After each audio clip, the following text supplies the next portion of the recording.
They tell you the quiet is the best part of a job like this. Miles from anywhere, just you, the wind whistling through the pines, and the occasional cry of a hawk circling overhead.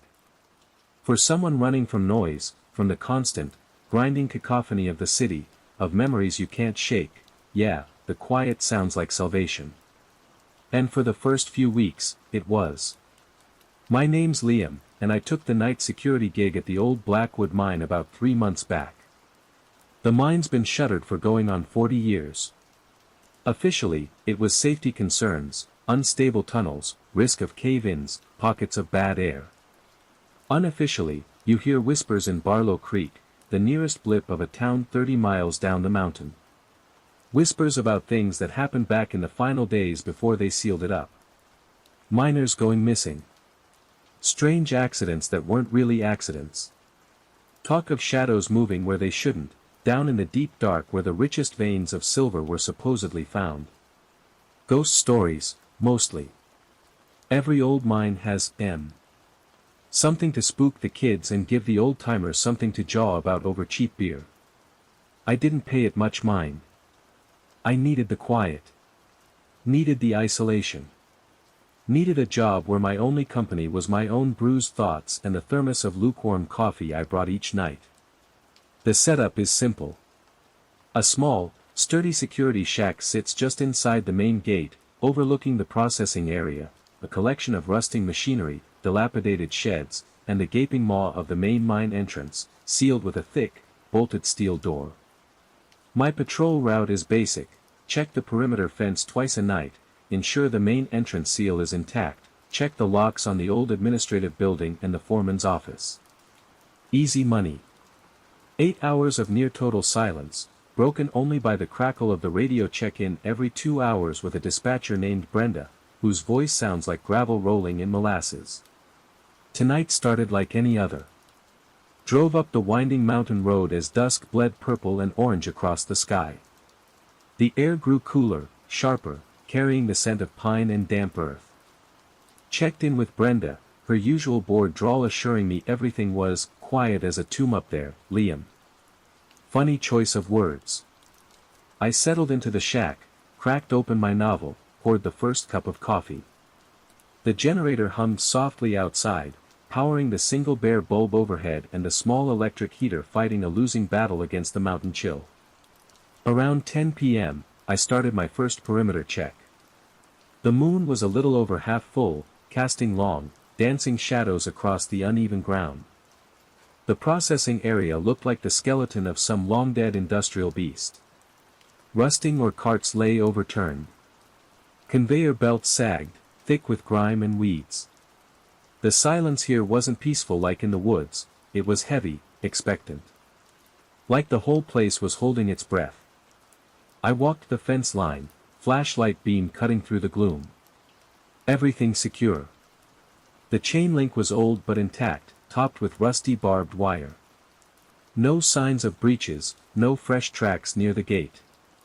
I made my way back towards the main structures, sweeping my light over the administrative building, windows boarded up tight, and the foreman's office, a slightly smaller, equally derelict shack. Locks were solid. Then I reached the main entrance. That big steel door, thick as a bank vault, covered in rust and streaks of who knows what. For massive bolts secured it, each thicker than my wrist. I ran my flashlight over them, checking for tampering. Nothing. Solid. Sealed tight since 1984. But as my light lingered on the rough-hewn rock face surrounding the entrance, I noticed something I hadn't before. Scratches. Deep gouges in the rock, near the bottom right edge of the steel door. They looked, not fresh, exactly, but maybe not 40 years old either.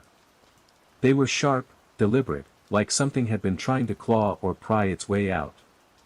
I crouched down, running a gloved finger over one. Definitely metal on rock. Strange. I made a mental note to mention it to Brenda on the midnight check-in, though I doubted she'd care. Probably just settling or erosion, she'd say. Back in the shack, the hours crawled. Read a few chapters, drank more coffee. The wind picked up, rattling the shack's tin roof, making the bare bulb sway gently.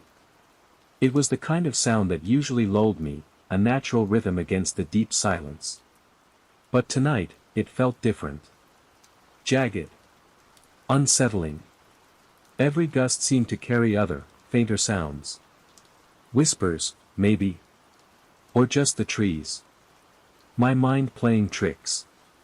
Happens when you're alone this long. Midnight check-in with Brenda. Mentioned the scratches by the main entrance. Probably bears, Liam, she'd said, sounding half asleep. Or teenagers. Don't worry about it unless that door starts walking away. Right. Bears with crowbars. Around 1 a.m., I decided to do my second perimeter check a bit early. The unease was still crawling under my skin, a low-grade hum of anxiety I couldn't shake. Stepping out of the shack, the wind hit me harder, colder. The moon was higher now, starker. Shadows seemed deeper, darker. I started the same route, heading along the fence line. Halfway around, near the back edge of the property where the woods grew thickest, my flashlight beam caught something glinting on the ground just inside the fence. Looked like a piece of metal. Maybe part of an old tool. Curious, I moved closer. It wasn't a tool. It was a small, ornate silver locket, shaped like a crescent moon, tarnished with age and dirt. Odd place for something like this. I reached through the chain link, just barely able to grasp it. It felt cold, unnaturally so, even through my glove. On the front, intricate carvings depicted stars and what looked like swirling clouds.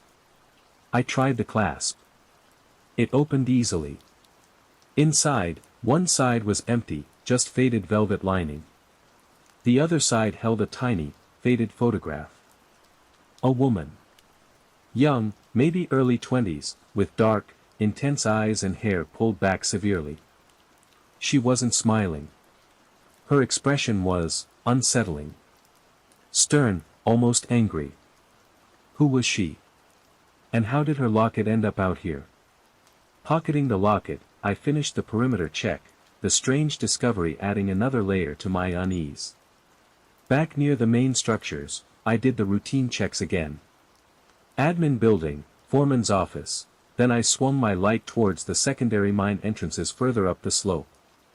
There were several smaller shafts, numbered 2 through 7, dotted across the mountainside. All were supposed to be sealed even more permanently than the main one, caved in, boarded over, or barred with heavy iron grates. Standard procedure. My beam hit shaft 2, boarded shut. Shaft 3, iron grate, rusted but solid. Shaft 4, looked like it had been dynamited closed years ago. Shaft 5, boarded. Shaft 6, iron grate. Then shaft 7. My breath caught in my throat. Shaft 7 wasn't sealed. The heavy wooden beams that were supposed to barricade it were splintered, pushed outwards. One beam lay broken on the ground. Beyond the shattered barrier, where there should have been only rockfall or a solid wall, there was darkness. A narrow opening, just wide enough for a person to squeeze through. A cold draft snaked out from the opening, carrying a smell that made my stomach clench. Rot. Decay. Something metallic and foul, like old blood mixed with stagnant water. This wasn't right. Shaft 7 was miles from the main workings, considered tapped out and dangerous even before the closure. It should have been completely inaccessible. Instinctively, I reached for the radio clip to my belt. "Brenda, come in," I said, my voice tight. Static. Just pure, hissing static. I tried again. "Dispatch, this is Blackwood Mine security, do you copy?" Nothing but static. The radio had been working perfectly less than an hour ago. I unclipped it, checked the battery indicator, full charge. Frowned at the antenna. Nothing looked damaged. Standing there in the cold wind, staring at the unexpected opening to shaft 7, the smell of decay filling my nostrils, the radio dead in my hand, I felt a prickle run down my spine. The heavy silence of the mine pressed in, no longer feeling empty, but watchful. And from the absolute blackness within that narrow opening, deep within the mountain, I could have sworn I felt something staring back. Panic is a cold, slick thing. It coiled in my gut as I stood there, staring into the black maw of Shaft 7.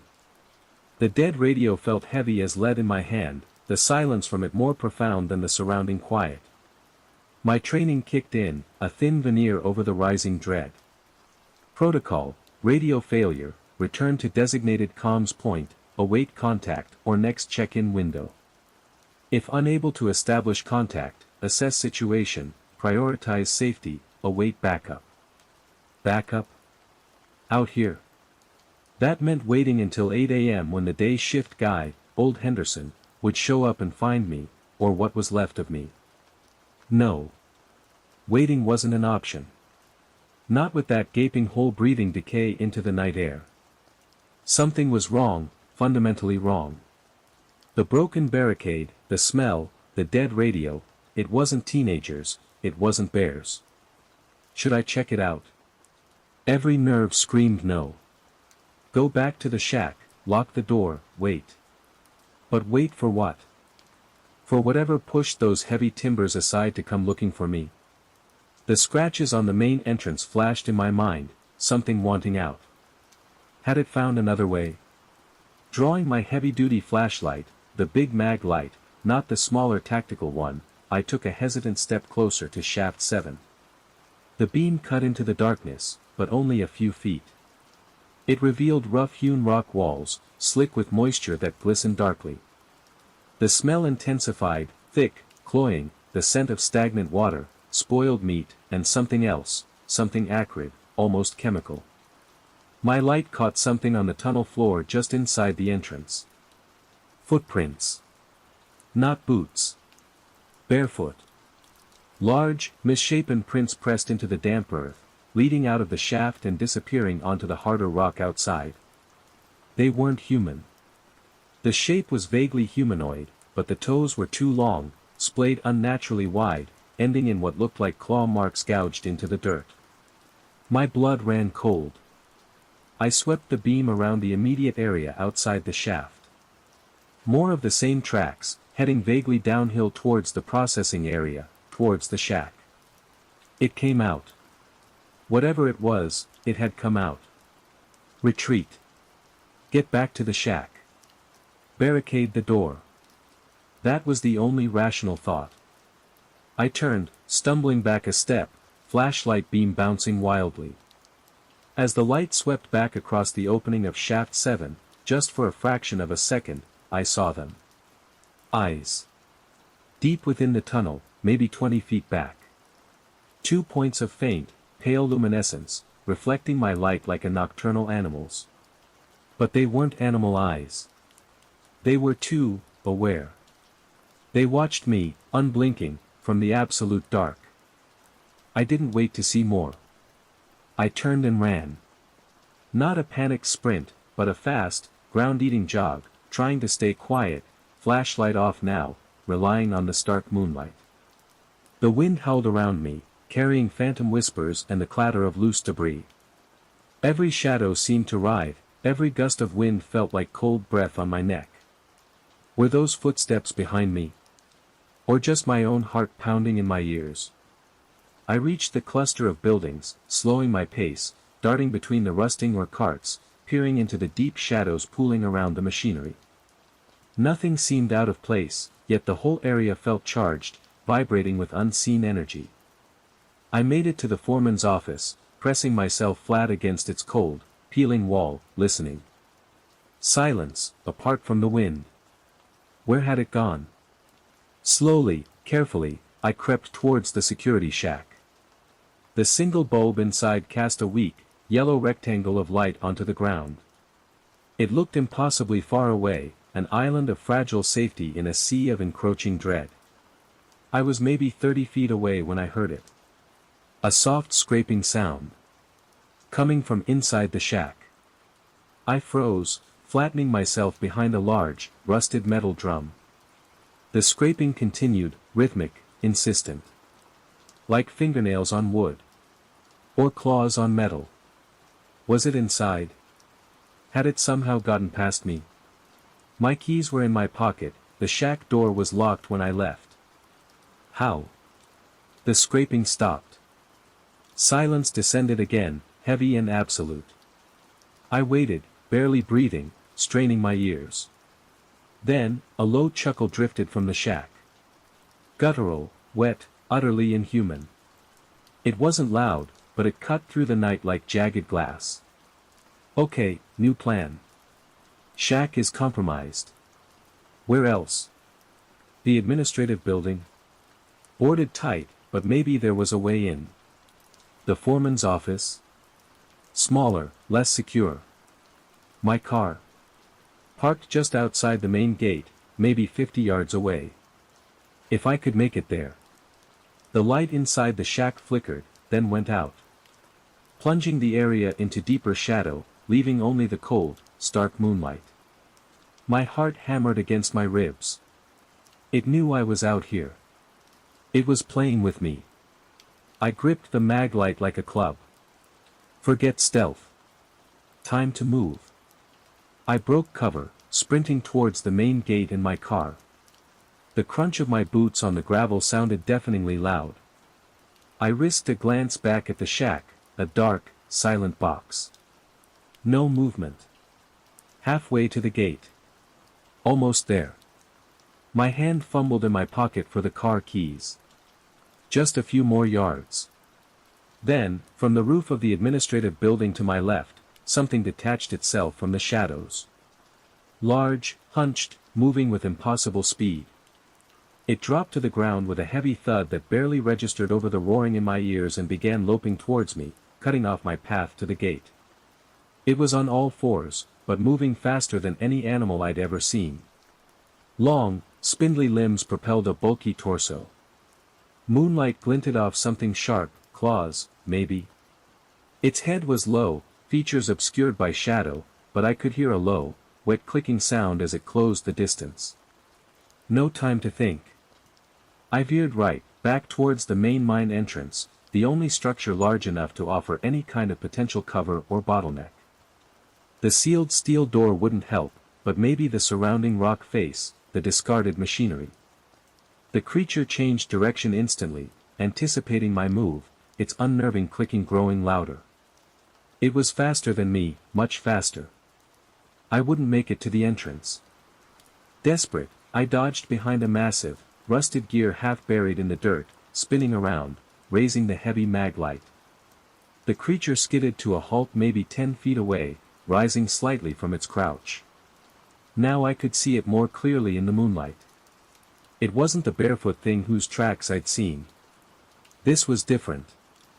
Thinner, almost skeletal, covered in patchy, dark fur or coarse hair. Its limbs were too long, joints bending at odd angles.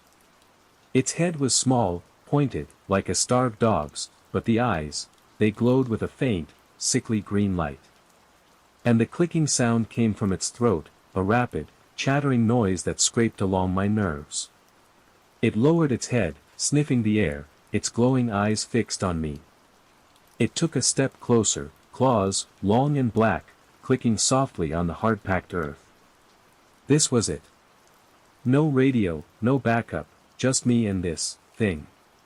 I tightened my grip on the flashlight, braced myself, and prepared to fight for my life, wondering vaguely if Brenda would find anything left of me besides a few bloodstains come morning. The creature took another slow step, its green eyes unblinking, the clicking sound in its throat like dry bones rattling. Its spindly frame seemed fragile, but the speed it had shown, the latent power in its hunched posture, told a different story. This thing was built for bursts of lethal speed, a predator adapted to the dark confines of the earth. My mind raced. The mag light was heavy, solid aluminum. A decent weapon in a pinch, but against claws like that? Against something that could move like a blur? My only hope was surprise, maybe disorientation. It lowered its head again, almost touching the ground, sniffing. Was it tracking by scent? The wind swirled around us, carrying the metallic tang of rust and the deeper, fouler odor wafting from Shaft 7.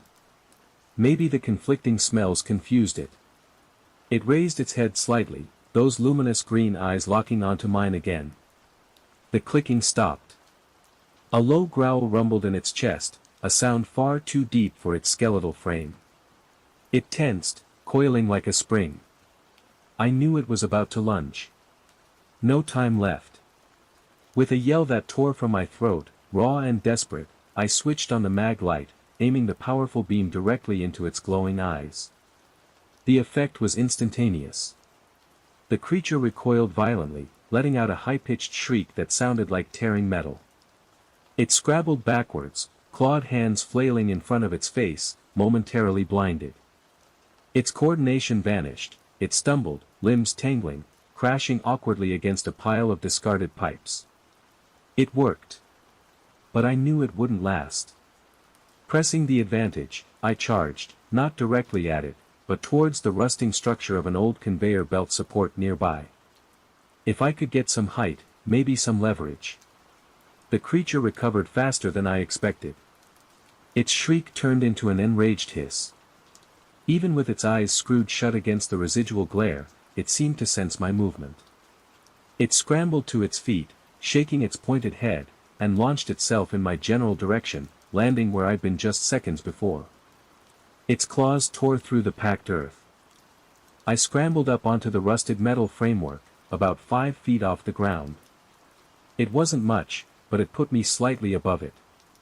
The creature located me instantly, looking up, its green eyes narrowed slits now, burning with predatory focus. It circled the base of the structure, unnervingly silent again except for the soft click of its claws on stray pieces of metal. It tested the frame with a tentative paw, then seemed to decide against climbing. Instead, it backed up a few paces. It lowered its head, and the clicking sound started again, faster this time, higher pitched.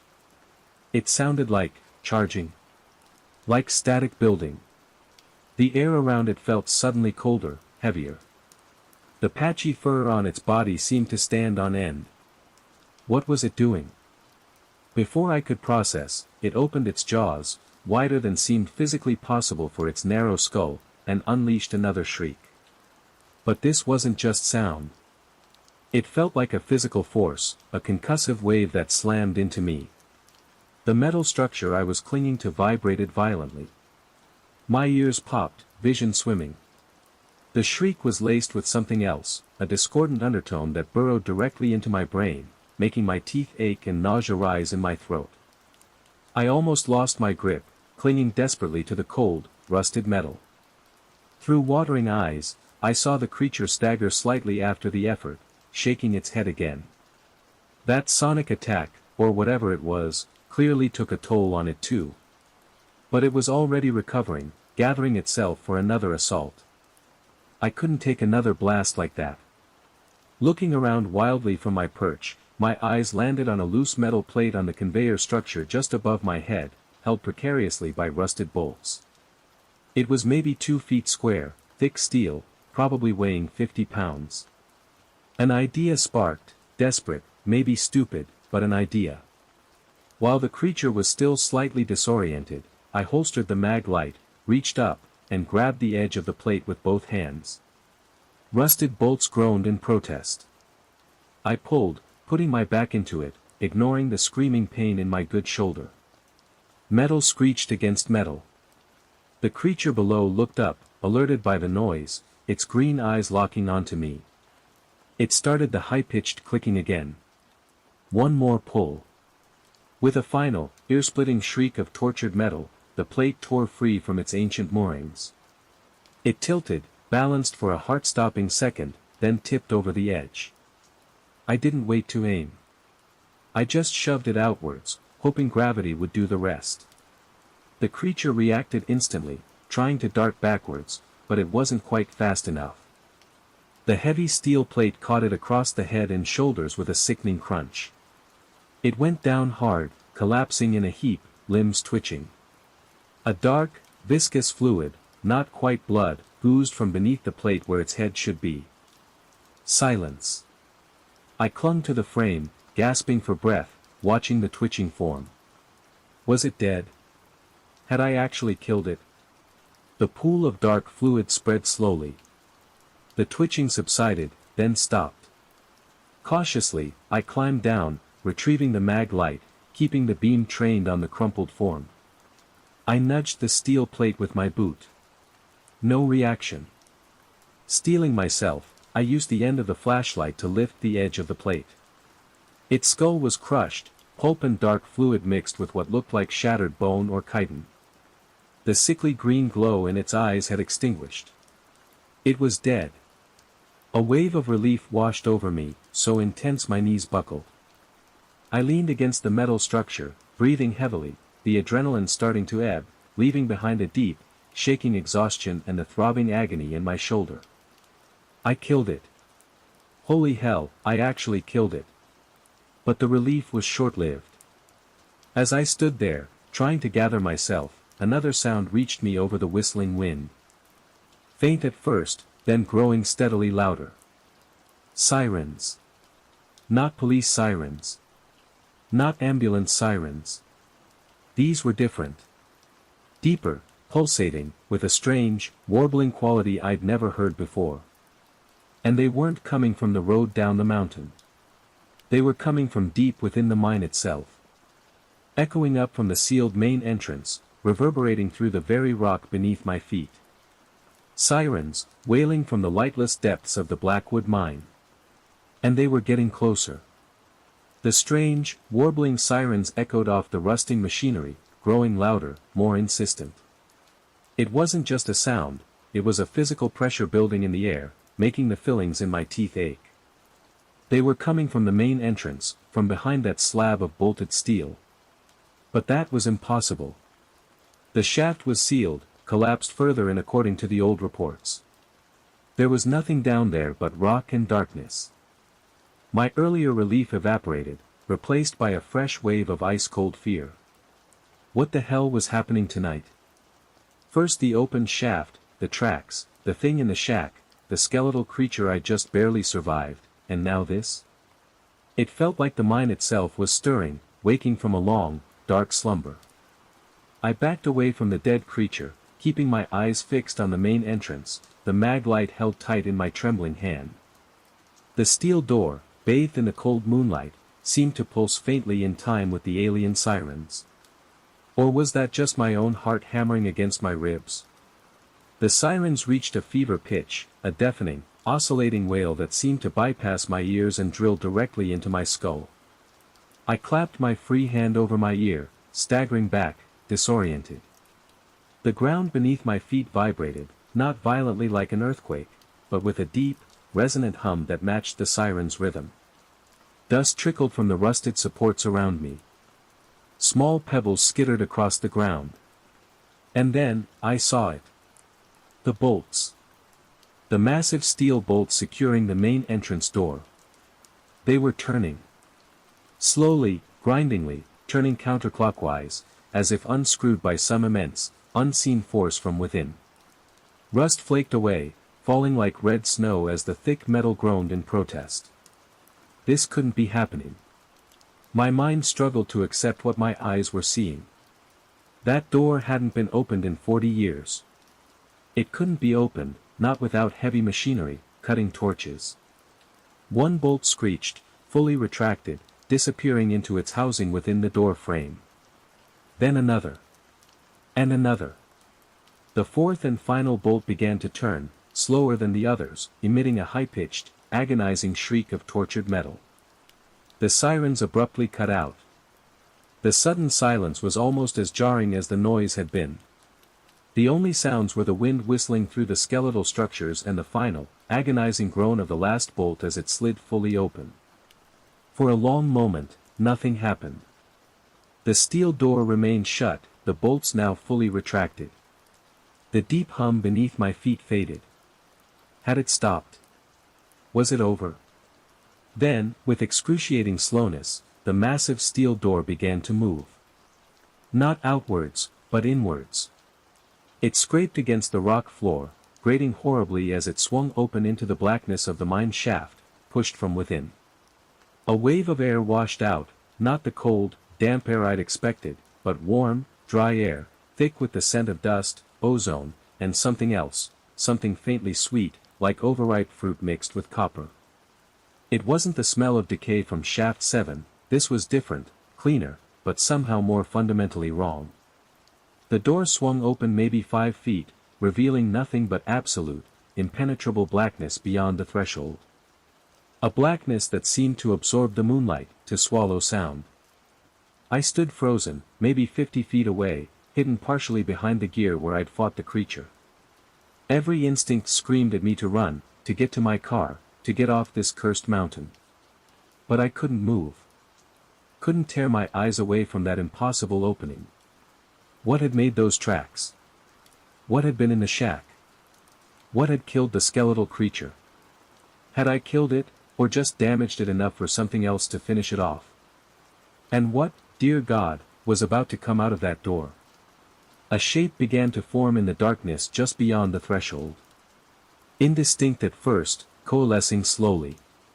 It wasn't large, not like the creature whose tracks I'd found. It seemed, human-sized. Slender. It took a hesitant step forward, partially emerging into the moonlight. It was a figure wearing old, tattered clothing, maybe miner's overalls, hard to tell in the gloom. Its head was bowed, features hidden in shadow. It moved slowly, stiffly, like an old man or someone badly injured. Was it a survivor? Someone trapped down there all this time? My logical mind rebelled against the absurdity, but the figure looked so frail. So lost. It took another shuffling step out into the processing area, moving away from the entrance. It stopped, head still bowed, seeming uncertain. My flashlight beam trembled as I held it. Should I call out? Approach? Then, it raised its head. There was no face. Where a face should have been, there was only smooth, pale skin, like polished marble, seamless, featureless. No eyes, no nose, no mouth. Just a blank, undulating oval. I gasped, stumbling back a step, my hand flying to my mouth to stifle a cry. The figure didn't react to my gasp, didn't seem to notice me at all. It turned its blank head slowly, surveying the moonlit ruins of the processing area as if seeing it for the first time, or perhaps remembering it after a long absence. Then, another figure emerged from the blackness of the mine entrance. Identical to the first. Tattered clothes, bowed head, shuffling gait. It too stepped out into the moonlight and raised its blank face to the sky. Then a third. And a fourth. They filed out silently, stiffly, each one a perfect, horrifying copy of the last. Blank, featureless faces turned towards the moonlit sky. Within moments, there were perhaps a dozen of them standing in the processing area, silent, motionless, like grotesque statues carved from nightmare. The warm, sweet-smelling air continued to pour from the mine entrance. And the silent procession continued. More blank-faced figures shuffled out, joining the others, forming silent ranks amidst the rusted machinery. 20. 30. More kept coming. Where were they coming from? What were they? My terror reached a new peak. This wasn't just a creature. This was an army. An army of faceless things emerging from the depths of the earth. I finally broke my paralysis, turning to flee towards the gate, towards my car, towards anywhere but here. As I turned, my foot slipped on the dark fluid that had leaked from the dead skeletal creature. I went down hard, pain exploding in my already injured shoulder. My head smacked against the packed earth, stars bursting behind my eyes. The mag light flew from my grasp, skittering across the ground, its beam spinning wildly before coming to rest pointing back towards the mine entrance. Groaning, I pushed myself up, vision blurry. The faceless figures hadn't moved, hadn't reacted to my fall. They just stood there, blank heads tilted upwards. But my dropped flashlight beam now illuminated something else at the mine entrance. Something just beginning to emerge from the blackness within. It wasn't another of the faceless figures. This was larger. Much larger. A hulking silhouette, stooped low to fit through the doorway. Moonlight glinted off something wet and dark covering its massive frame.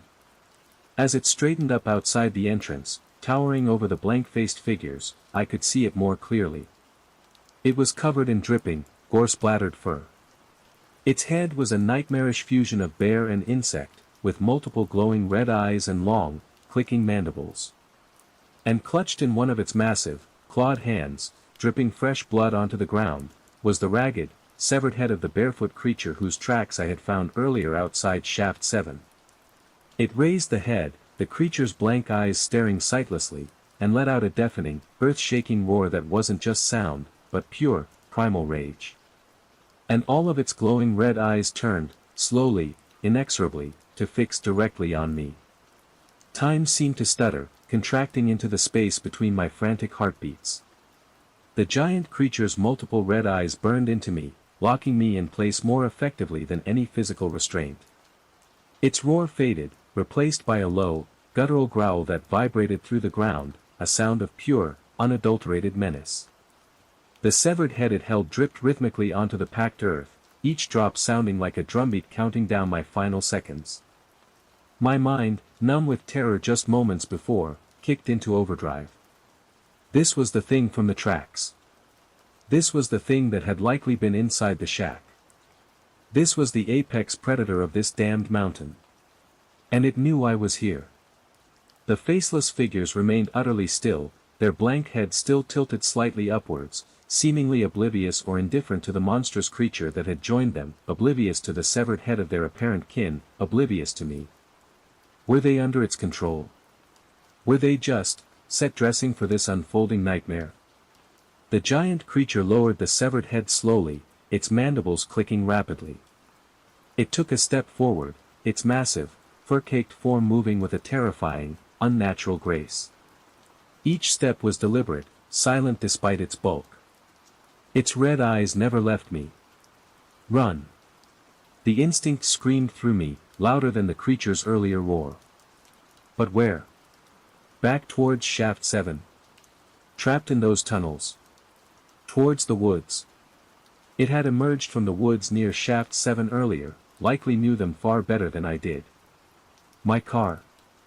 Still 50 yards away, across open ground. It took another step. 20 feet away now. The coppery sweet smell rolled off it in waves, thick and nauseating. I could see details now, the fur matted with gore and dirt, patches of black, chitinous plating showing through, the complex, segmented mandibles twitching around a maw filled with rows of needle-sharp teeth. I still had the mag light, lying uselessly a few feet away. My shoulder screamed in protest, but I scrambled backwards, grabbing it, fumbling it into my grip. Pointing it felt futile after bullets had done nothing to the skeletal creature, but it was all I had. I flicked it on, aiming the beam at its cluster of red eyes. Unlike the skeletal creature, this one didn't flinch. It didn't even seem to register the light. The red eyes continued to glow with the same malevolent intensity, fixed solely on me. It let out another low growl, a sound of amusement mixed with hunger. Okay, light doesn't work. What now? It took another step, closer still. I could feel the heat radiating from its massive body. 10 feet. Then, something utterly unexpected happened. From the ranks of the silent, faceless figures, one detached itself. It turned its blank head away from the sky and towards the giant creature. It took a slow, shuffling step forward, placing itself directly between me and the monster. The giant creature stopped. Its growl faltered, replaced by a confused, guttural clicking. It lowered its head slightly, peering at the small, frail figure blocking its path. The faceless figure did nothing. Just stood there, blank oval facing the monster, tattered clothes fluttering slightly in the cold wind. What was going on? Was it protecting me? The giant creature let out a short, sharp snarl, nudging the faceless figure with its massive snout. The figure stumbled back a step but held its ground, head still facing the monster. Another faceless figure detached itself from the crowd, shuffling forward to stand beside the first one. Then another. And another. Within moments, a line of 5 blank-faced figures stood between me and the hulking beast, a silent, unnerving blockade. The giant creature seemed genuinely perplexed now. It backed up a step, its multiple red eyes darting between the figures and me. It let out a series of low, questioning whines and clicks, tilting its massive head. The severed head in its grasp swung limply. The standoff held for a tense minute. The faceless figures remained immobile. The giant creature paced slightly, growling low in its chest, clearly agitated but hesitant to push past the smaller figures. Was this my chance? Could I slip away while it was distracted? Slowly, trying not to make any sudden movements, I began to push myself backwards, dragging my injured body across the gravelly earth, away from the bizarre tableau. My eyes stayed locked on the giant creature, ready for it to notice, to charge. It didn't. Its attention seemed wholly consumed by the silent, blank-faced line in front of it. It nudged one again, harder this time, but the figure merely slid back a foot, remaining upright, unwavering. I made it another 10 feet back. Another 5. The distance between me and the confrontation grew. The car, maybe I could make it. Suddenly, the giant creature let out an ear-splitting roar of frustration. It swung its massive, clawed hand, not the one holding the head, in a wide arc, swiping contemptuously at the line of faceless figures. They offered no resistance. The blow sent them scattering like bowling pins, bodies tumbling limply across the ground, landing in unnatural heaps. They didn't cry out, didn't even seem damaged. They just lay there. But the path was clear now. The creature's red eyes snapped back to me instantly. The confusion was gone, replaced by pure, focused predatory intent. It dropped the severed head, which landed with a soft, wet thud, and began to move towards me, not loping this time, but stalking, low to the ground, its massive shoulders hunched. I scrambled to my feet, ignoring the fire in my shoulder, and turned to sprint towards the gate. 50 yards. Across open, moonlit ground. Against something that could move like lightning. I wouldn't make it. I glanced desperately around. Any cover? Anything? My eyes landed on the open door of the main mine entrance, still yawning blackly a short distance away. Could I reach it? Hide inside. It felt like jumping from the frying pan into the fire, but the creature was closing fast, its heavy breathing a rasping counterpoint to my own panicked gasps. It was closer. 20 yards now. 15. No choice. Veering sharply, I sprinted towards the gaping black hole of the mine entrance. Maybe the creature wouldn't follow. Maybe it couldn't fit. Maybe something even worse was inside. Didn't matter. I reached the threshold, the strange, warm, sweet-smelling air hitting me again. Without hesitating, I plunged into the absolute darkness within, tripping almost immediately on the uneven rock floor, catching myself against a cold, slick wall. Behind me, I heard the creature roar again, a sound of fury and frustration, closer now, right outside the entrance. I scrambled further into the blackness, deeper into the mine, the sound of my own ragged breathing echoing horribly in the suffocating dark, praying that whatever waited for me in here was somehow less terrible than the thing I was fleeing from. Absolute darkness pressed in from all sides, thick and suffocating. The air was warm, unnervingly still, heavy with that sweet, coppery smell and the dry scent of ancient dust. The moment I crossed the threshold, the sounds from outside, the wind, the creature's roar, vanished, muffled as if by a heavy blanket. Now, the only sounds were my own ragged breathing, echoing unnaturally loud in the confined space, and the frantic thumping of my heart against my ribs. I scrambled further into the blackness, feeling my way along the cold, surprisingly smooth rock wall. My hand brushed against something metallic, maybe an old pipe or rail embedded in the stone. I kept moving, putting distance between myself and the entrance, expecting any second to hear the creature forcing its way in behind me. Nothing. Just the oppressive silence and the pounding in my own chest. Where was I going? I had no idea. Was this the main tunnel? A side shaft? The floor was uneven, littered with loose rock that shifted underfoot. I stumbled, catching myself against the opposite wall, my injured shoulder flaring with pain. Using the wall for support, I forced myself deeper, driven by the primal need to get away from the entrance, away from the moonlight and whatever lurked just outside. After maybe 50 feet, the tunnel began to curve gently to the right. The floor became smoother, less cluttered. The walls felt different too, no longer rough-hewn rock but almost finished. Like cut stone or even concrete. It was too dark to see, my sense of touch unreliable through gloves. I risked switching on the mag light, keeping the beam pointed low, just enough to see my immediate path. The light revealed a wide, arched tunnel, much larger than I'd expected a mine shaft entrance to be. The floor was indeed paved with smooth, dark flagstones, worn slick in places. The walls were lined with the same dark stone, fitted together with unnerving precision.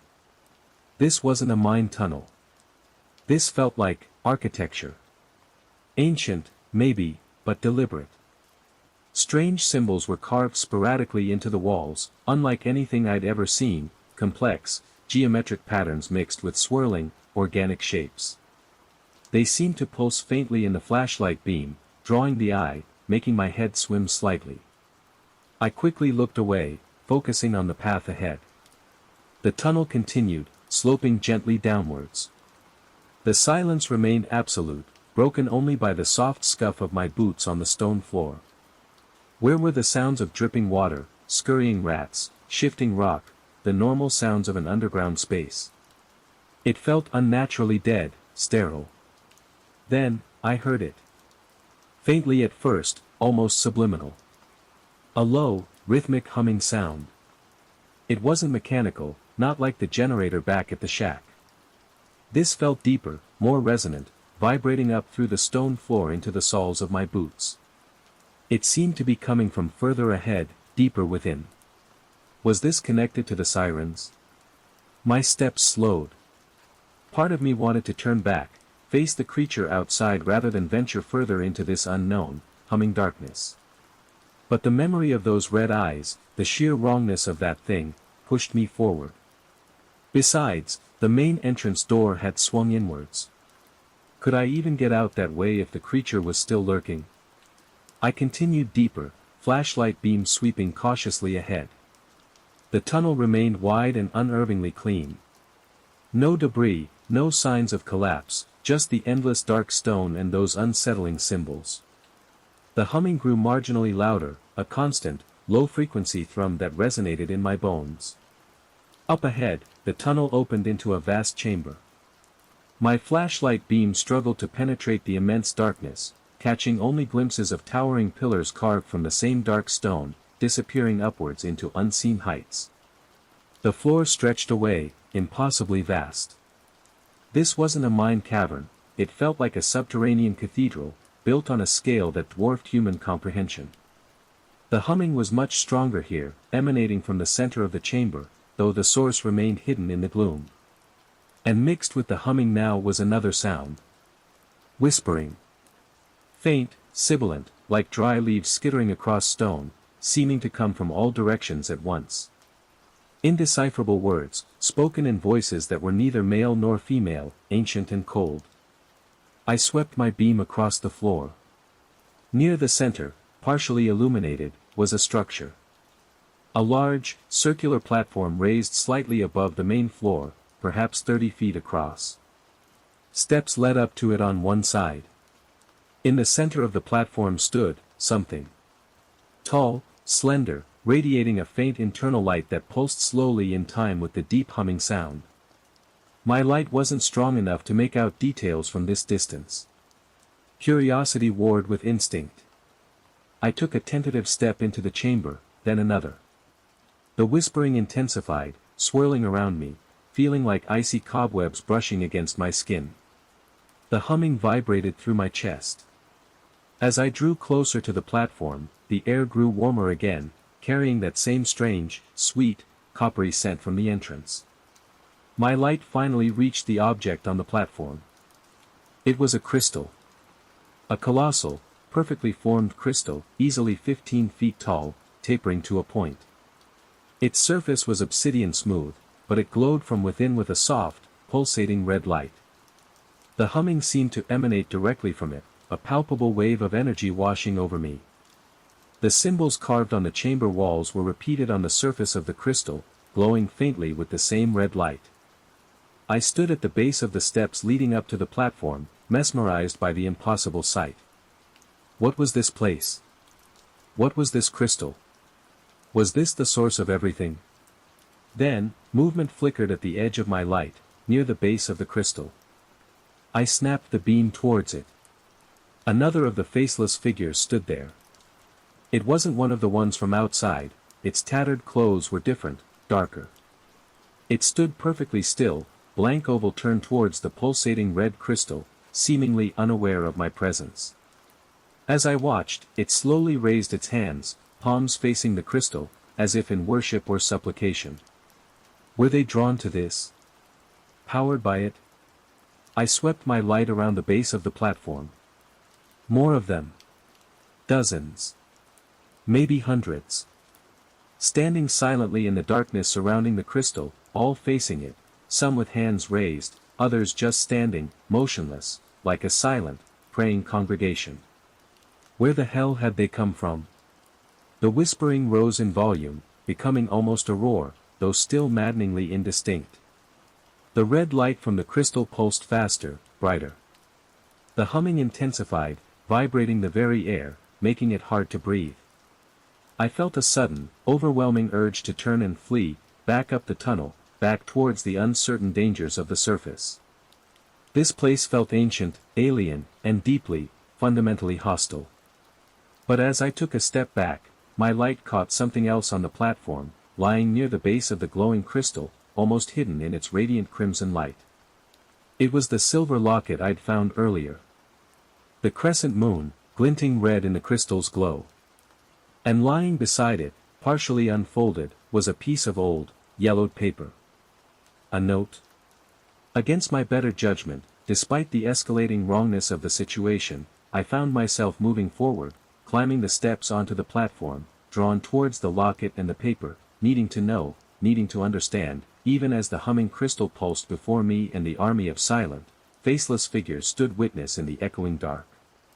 Jai ma bok tach fan tich noi dung giosi, sang tio noi dung, jioi y noi dung teep theo. Gem tai chin. Okay, here is part 7 of the horror story. Part 7. My boots made no sound on the smooth, dark stone of the platform. The air here was noticeably warmer, vibrating with the crystal's deep hum.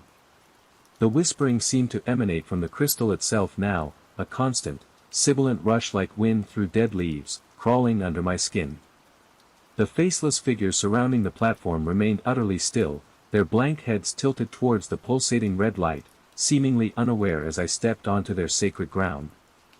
My focus was entirely on the glinting silver locket and the yellowed paper beside it, lying near the base of the colossal crystal. Its crimson glow bathed everything in an infernal light, making the silver locket appear blood-red.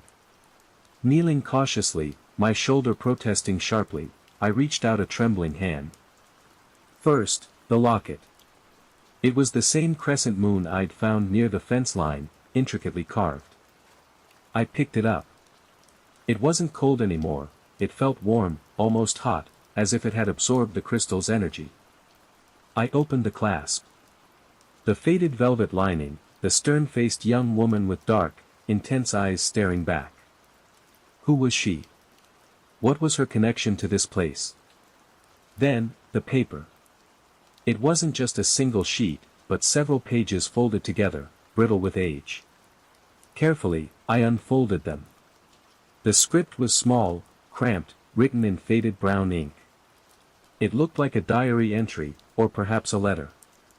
The date at the top was almost illegible, but looked like June 17th. 1984. The year the mine closed. I angled the pages towards my flashlight beam, straining to read the hurried, almost frantic handwriting. Can't stay down here much longer. The humming, it gets inside your head. The others. God, the others aren't men anymore. They don't talk. They just stand there, watching the light. Sometimes they move, shuffling towards it. Haven't seen Harris or McKay since yesterday. Think they got too close. Food's gone. Water's almost out. Tried the entrance again, but it won't open. Something's holding it shut from the outside. Or maybe from the inside now. The air, it smells sweet, makes you dizzy. Makes you want to join them. Just stand and watch the light. She told me not to come down here. Found the shaft, the broken timbers, thought I could find what happened to Dad, to the others who vanished before the closure. Thought it was a cave-in cover-up. God, I was stupid. It wasn't a cave-in. It's the light. It calls them. Changes them. Smooths them out. Saw Peterson this morning. His face, it wasn't his face anymore. Just, blank. He didn't recognize me. Didn't see me. Have to get out. Have to warn them. This locket. Sarah gave it to me. Said it would protect me. Said her grandmother told her stories, about the deep place, the hungry light. She wouldn't come near the mine. Smart girl. Tried shaft 7 again. Blocked. Something sealed it. Can hear scratching, always scratching. Not rats. Bigger. The light, it's pulsing faster now. The humming is beautiful. Hurts, but beautiful. Makes you forget. Forget hunger. Forget Sarah. No. Have to get out. The writing trailed off, becoming illegible scribbles. June 1984. A miner, trapped down here during the closure. He'd found this place, seen the crystal, seen the change. Sarah, was that the woman in the locket? My blood ran cold. He saw the change. Smooths them out. The faceless figures. Were they, the missing miners? Transformed by this crystal, this hungry light. The sweet air, it was making me feel slightly lightheaded, detached. The humming was hypnotic. Suddenly, the whispering intensified, swirling around me, sharp and angry. The red light from the crystal flared, washing the chamber in a blinding crimson glare. The humming deepened, vibrating painfully in my skull. Instinctively, I looked towards the silent congregation surrounding the platform. They were moving. Not shuffling this time. Their blank heads snapped towards me in perfect unison. Where featureless skin had been, mouths began to open, not tearing, but unfolding, splitting the smooth skin vertically, revealing dark, empty cavities that stretched impossibly wide. And from those empty mouths came the whispering, amplified now into a cacophony of sibilant, overlapping voices, all directed at me, the intruder, the profaner of their altar. They began to step forward, stiffly at first, then faster, converging on the platform, converging on me. Their movements were jerky, unnatural, like puppets pulled by unseen strings. Dozens of them. Hundreds. Climbing the steps, their empty mouths gaping, the chorus of whispers rising to a deafening roar in my head. I scrambled backwards, dropping the locket and the papers, fumbling for the mag light I'd clipped to my belt. The heavy flashlight felt pitifully inadequate against this tide of blank-faced horrors. They were slow, but relentless, their sheer numbers overwhelming. One reached the top of the steps, its unfolded mouth gaping wide enough to swallow my head. Tattered overalls hung loosely on its frail frame. It raised its hands, fingers strangely elongated, reaching for me. Panic surged.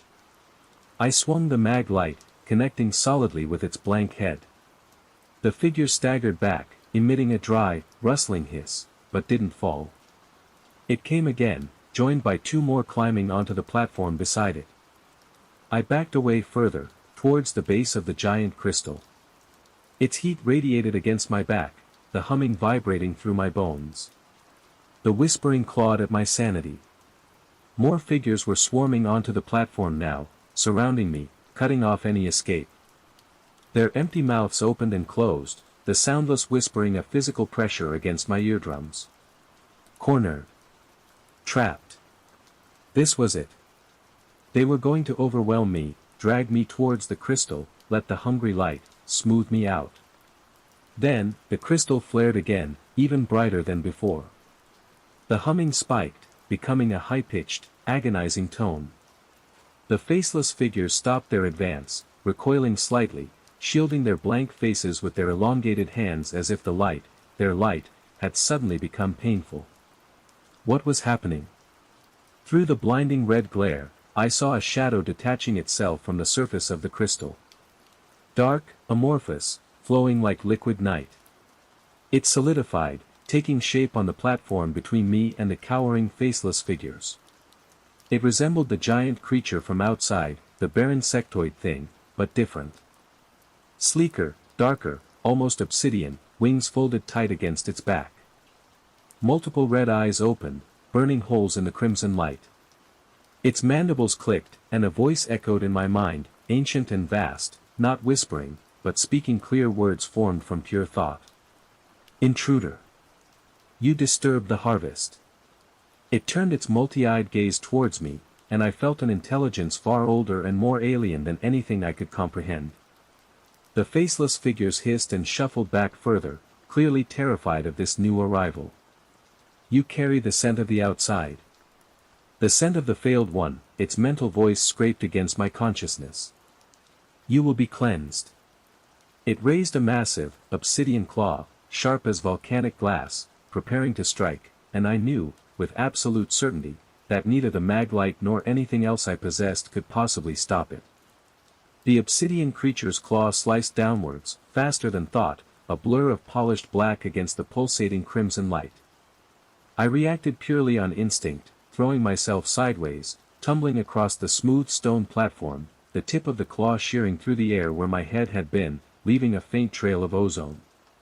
I scrambled backwards on all fours, heart hammering, breath catching in my throat. The creature turned, its movements fluid and impossibly fast, multiple red eyes tracking me without pause. The faceless figures remained huddled back, hissing and murmuring, seemingly unwilling or unable to interfere. Nowhere to run, scent carrier, the voice echoed in my mind, cold and sharp. The light demands purity. It raised its claw again. This time, I wouldn't be fast enough. I braced myself, squeezing my eyes shut, 1,000 regrets flashing through my mind, taking this job, not turning back at shaft 7, climbing onto this cursed platform. Then, a glint of reflected light caught my eye. The silver locket. Lying on the stone where I'd dropped it, directly between me and the obsidian creature. It pulsed faintly, not with the crystal's red glow, but with a soft, silvery white light of its own, seemingly reacting to the creature's presence. The creature hesitated. Its raised claw paused mid-strike. Its multiple red eyes flickered towards the softly glowing locket on the platform floor. A low, guttural click resonated from its throat, a sound almost like confusion. Or perhaps, recognition. The symbol. Here, its mental voice stammered, losing its previous cold certainty. It lowered its claw slightly, head tilting as it focused intently on the small, crescent moon locket. The crimson light from the giant crystal seemed to dim fractionally, the deep hum faltering for a beat. The whispering from the faceless figure subsided into an uneasy silence. What was happening? That locket. Sarah had said it would protect the miner. Did it have power against this thing? Against the crystal itself? The creature took a hesitant step towards the locket, obsidian claws clicking softly on the stone. It bent low, its multifaceted eyes examining the warm, silver crescent. She marked this place. After all this time, the mental voice was laced with something akin to disbelief, maybe even a hint of fear. This was my chance. While its attention was diverted, however momentarily, I needed to do something. But what? Attack? Flee. My eyes darted around the platform. The locket, the diary pages, the massive, humming crystal, and the faceless figures, still watching, still waiting. Then I saw it. One of the faceless figures near the edge of the platform, one of the ones the giant creature had swatted aside earlier. It hadn't gotten back up like the others. It lay crumpled, unmoving. And clutched loosely in its elongated hand was a pickaxe. Old, rusted, but the head seemed intact. A miner's tool, somehow retained even after the transformation. Could I reach it? Could I use it? Against that obsidian hide? The creature was still focused on the locket, nudging it gently with the tip of a claw, seemingly lost in some ancient memory or conflict. The red crystal pulsed erratically, the humming fluctuating in pitch. Slowly, painfully, I began to crawl sideways, moving towards the fallen faceless figure and the pickaxe, trying to stay out of the obsidian creature's direct line of sight. Every scrape of my body on the stone felt amplified in the tense silence. The creature's head snapped up, red eyes instantly locking back onto me. It let out a low, warning growl. Thief. Desecrator. It clearly hadn't forgotten me. But it still seemed hesitant. Torn between dealing with me and the significance of the locket. I froze, halfway to the pickaxe. The symbol protects only the bearer, it projected, taking a menacing step towards me again, leaving the locket behind. You are not the bearer. You carry only the stench of failure. You will be unmade. It lunged. Not with its claw this time, but with impossible speed, covering the distance between us in a heartbeat. I threw up my arms defensively, a futile gesture. But instead of tearing me apart, it slammed into me, wrapping its obsidian limbs around me, pinning my arms, lifting me effortlessly off the platform floor. Its strength was immense, constricting, crushing the air from my lungs. Its multiple red eyes burned into mine from inches away, filled with cold, alien hatred. I could feel the sharp edges of its chitinous plates pressing against me, the strange heat radiating from its body. This was it. It was going to crush me, or perhaps absorb me, unmake me as it said. But as it held me, crushing the life out of me, its mental voice suddenly faltered again, laced with confusion. The scent, stronger now, within you. How?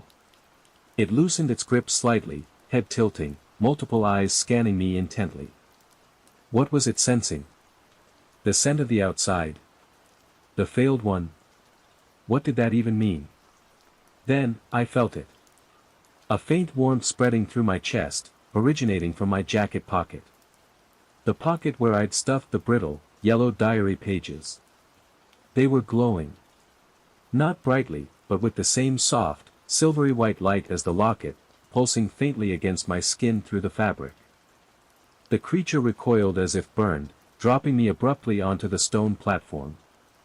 I landed hard, gasping for air, clutching my bruised ribs. It scrambled back several feet, hissing, its red eyes wide with something that looked undeniably like fear, staring not at me, but at my jacket pocket where the pages glowed. Marked. Twice marked. Impossible. The crystal flared violently, the humming becoming a discordant shriek. The faceless figures began to moan, a low, ululating sound, shuffling nervously, their unfolded mouths snapping shut and then unfolding again. The obsidian creature looked frantically between the glowing pages in my pocket, the locket still lying near the crystal's base, and the pulsating crystal itself. It seemed caught in a vortex of conflicting energies, ancient symbols warring against the crystal's power. Cannot interfere. The accord, its thoughts lashed out erratically, directed not at me, but at the crystal. It backed away further, towards the edge of the platform, its sleek black form flickering, becoming almost translucent.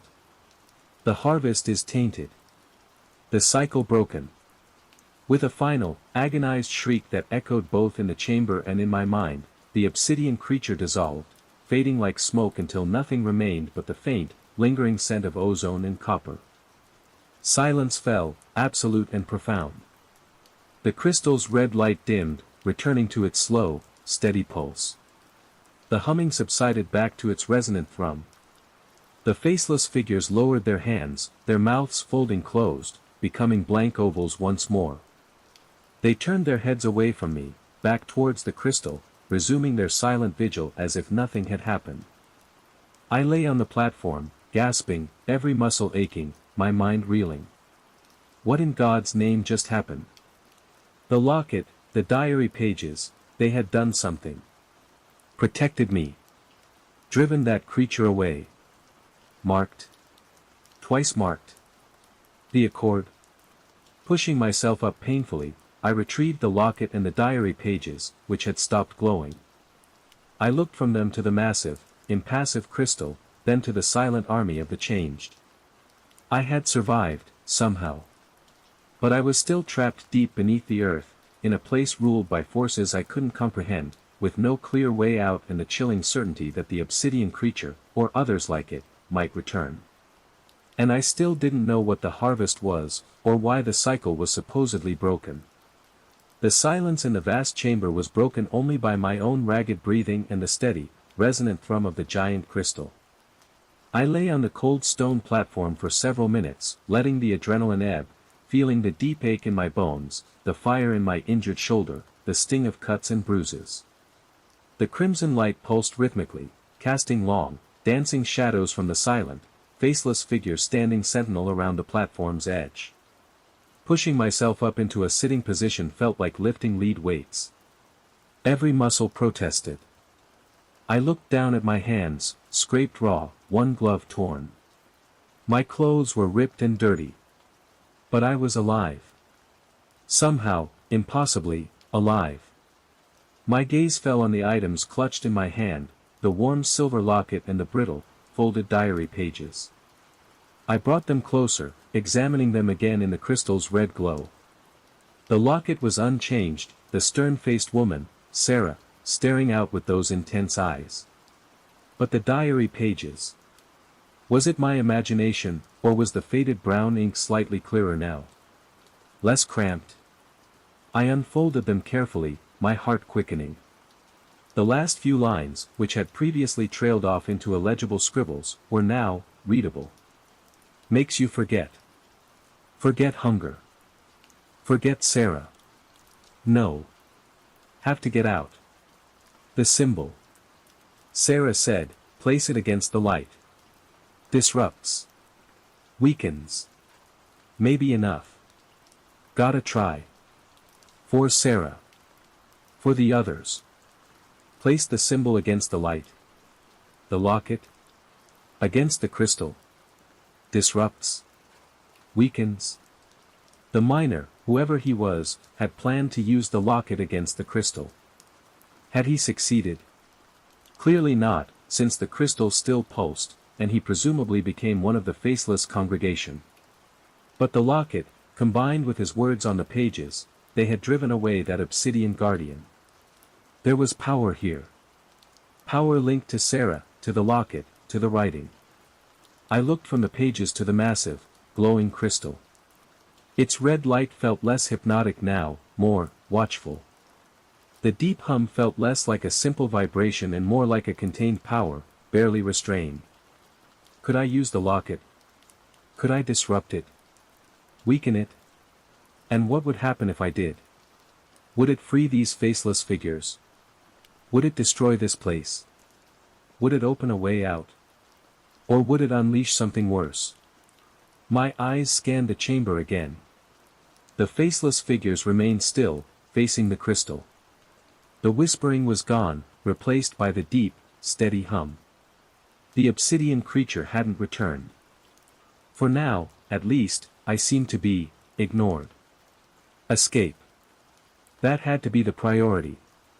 I couldn't stay here. The sweet air still felt cloying, the humming vibrated unnervingly in my chest. This place felt wrong, dangerous on a level I couldn't articulate. The tunnel I'd come through. That was the only way I knew.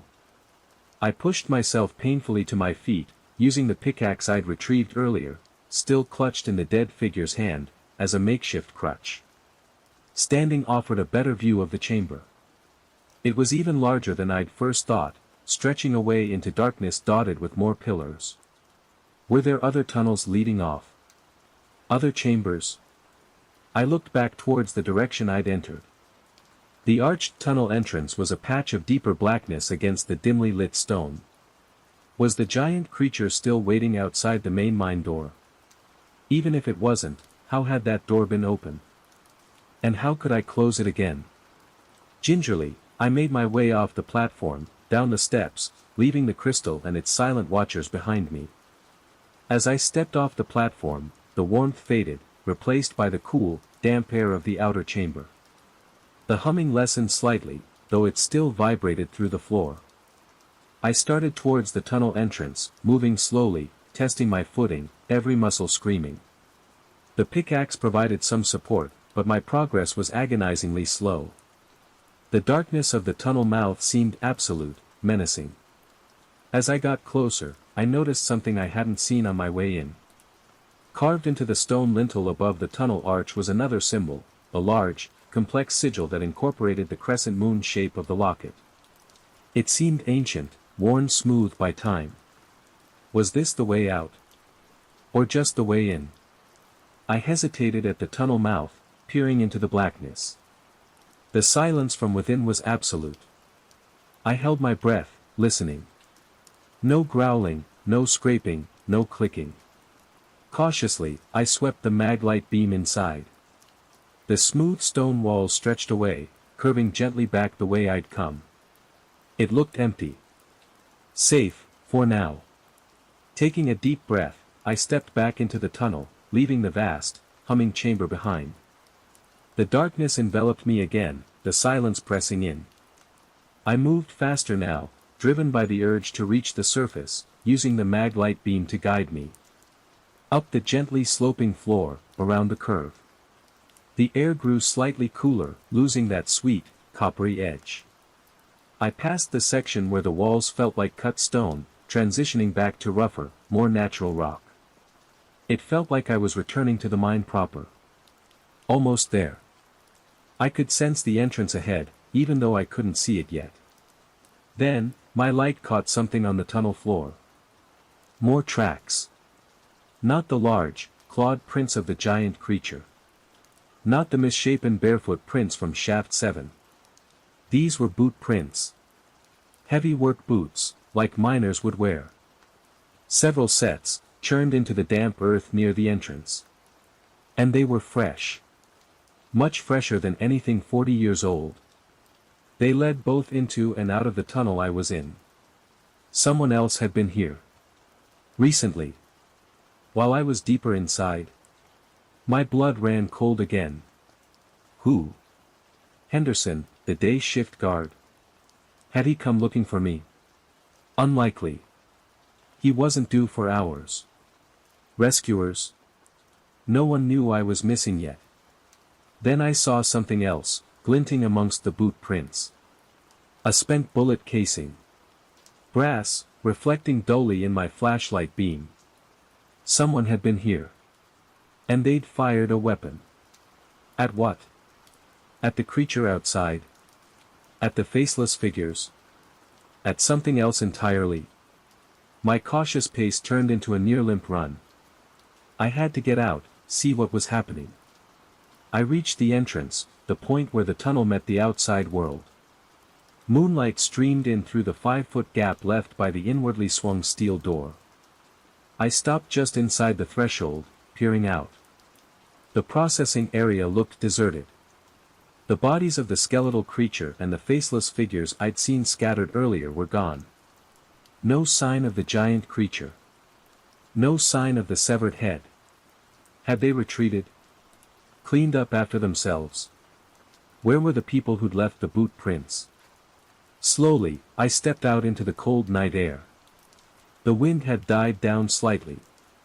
The moon shone brightly. Everything looked eerily still, unnaturally calm after the chaos. I swept my light around.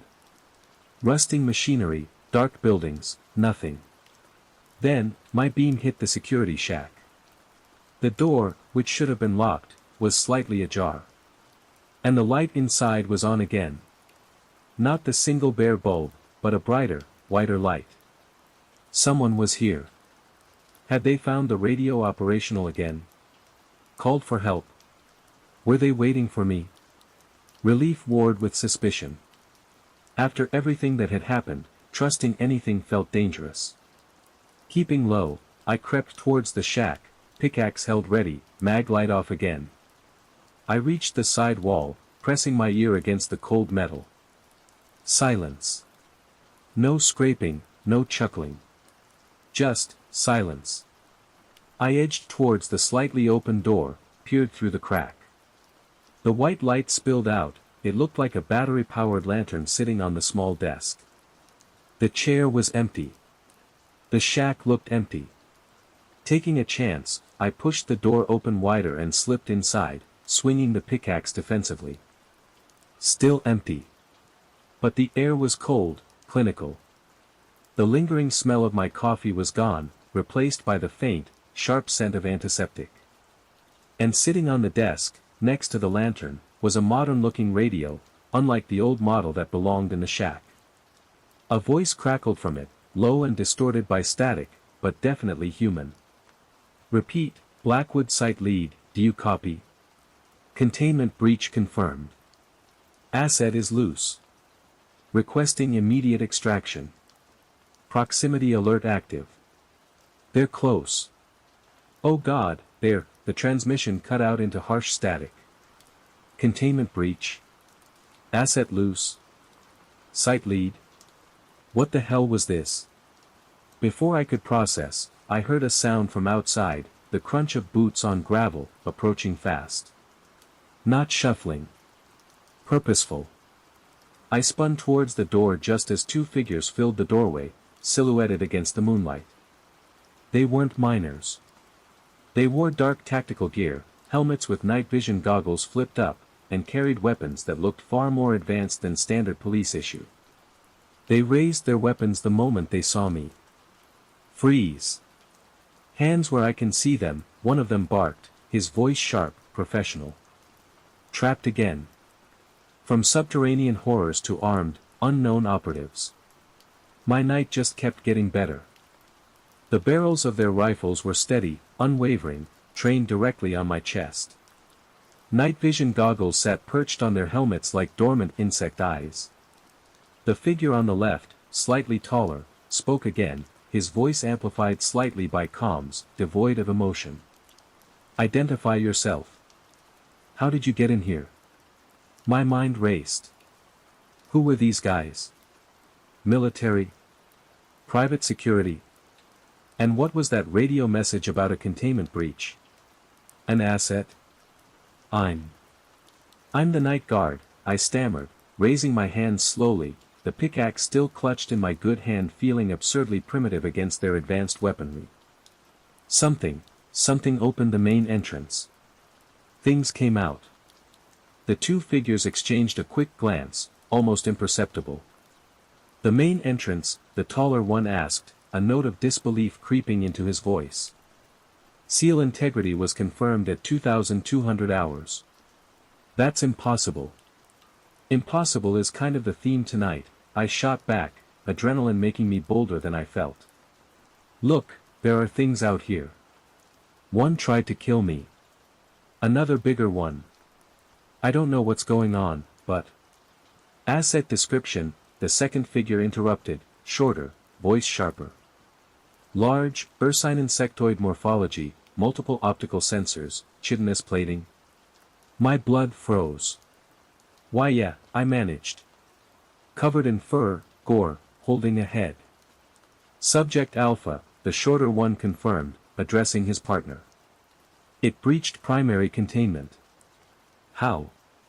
Worry about that later, the taller one snapped. We have an unauthorized civilian in a hot zone. Protocol. Neutralize or extract. Command, the taller one spoke into his comms, his voice lower now.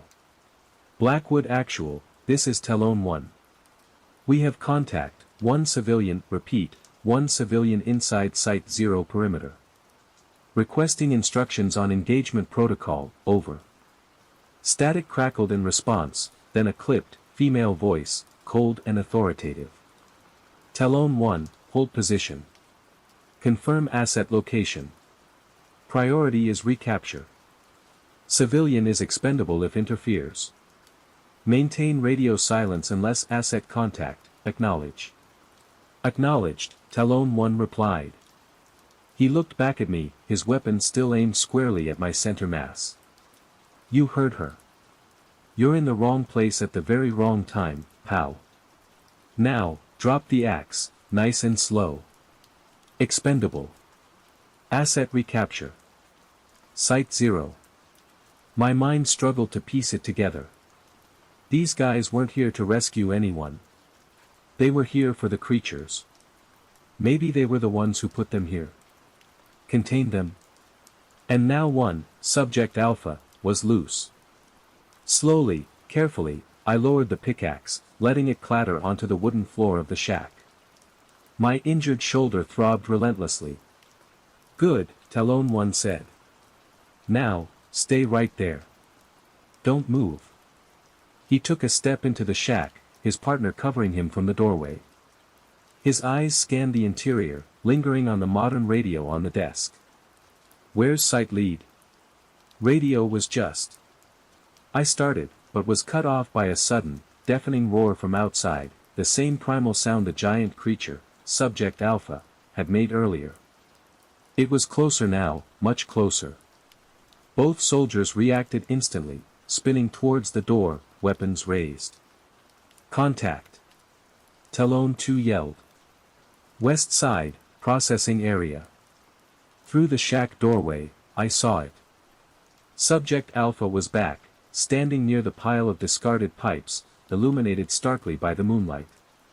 It wasn't looking at the shack, though. Its multiple red eyes were fixed on something else, something moving near the main mine entrance. The faceless figures. They weren't standing motionless anymore.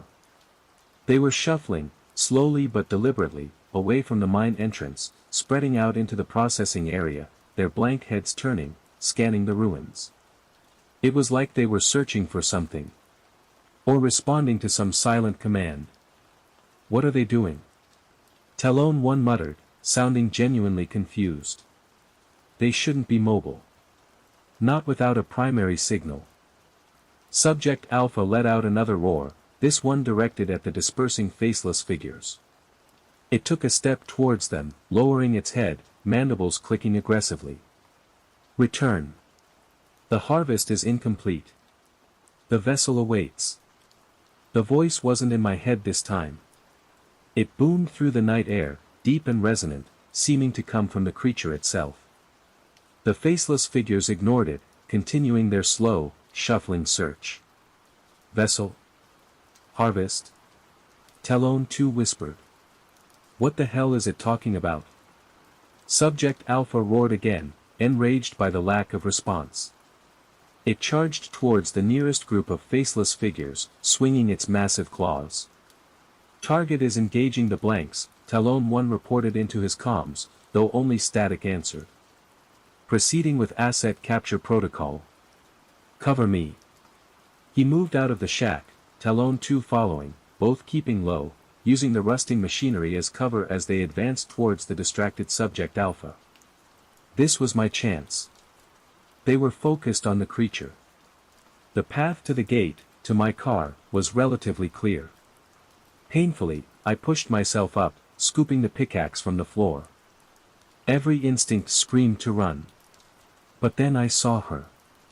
Among the shuffling faceless figures, near the dark opening of the main entrance, one stood out. She wasn't blank. She wasn't shuffling. She stood watching the chaos, her expression hidden by shadows, but her silhouette achingly familiar. Dark hair pulled back severely, stern profile. Sarah. The woman from the Locket. She wasn't faceless. She looked normal. Frightened, maybe, but human. Was she the miner's Sarah? Had she been down there too? Or was this something else?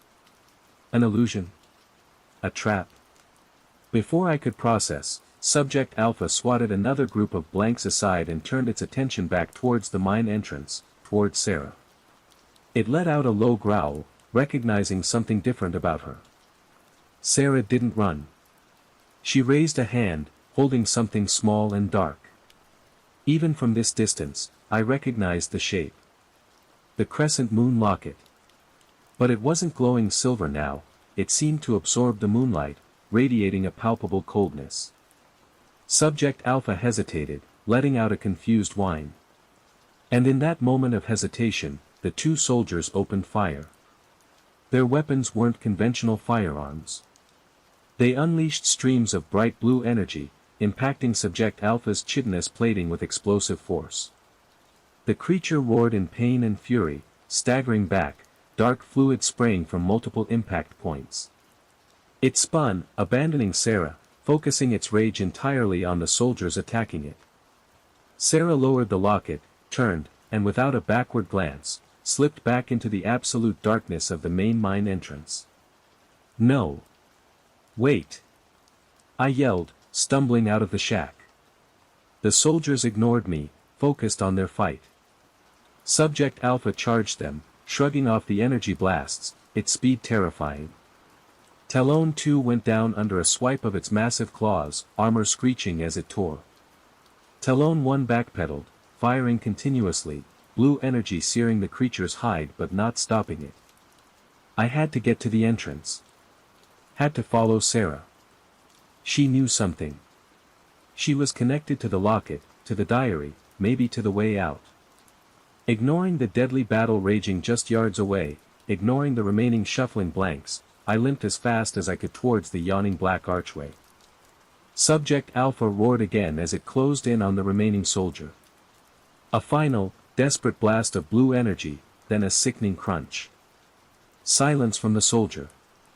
The creature turned, its red eyes finding me just as I reached the threshold of the mine. It was heavily wounded, smoking slightly from the energy burns, dark fluid dripping, but it was still standing. And I was trapped between it and the unknown darkness within.